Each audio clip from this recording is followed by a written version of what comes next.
रमजान में एनर्जी और डाइजेशन के लिए बेसिल सीड्स यानी कि तुख मलंगा का इस्तेमाल कैसे किया जा सकता है, आए बताते हैं इस वीडियो में।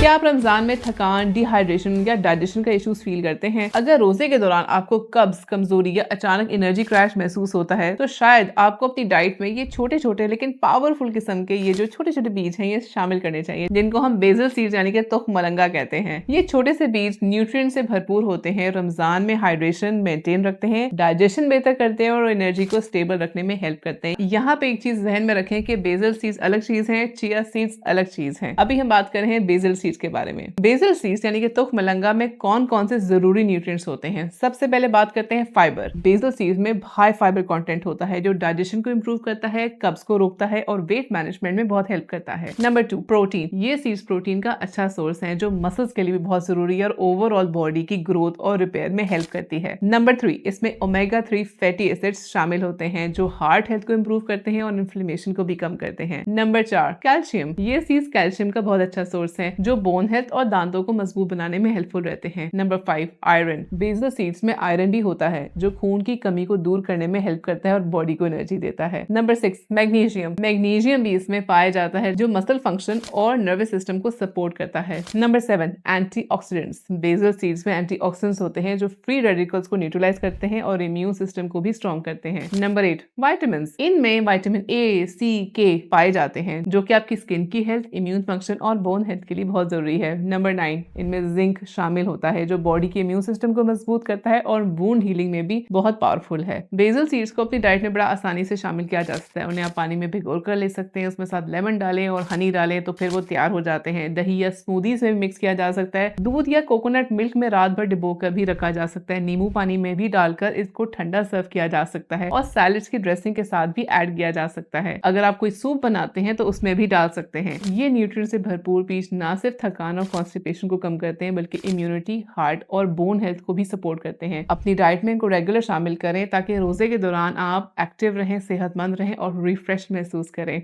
बहुत शुक्रिया।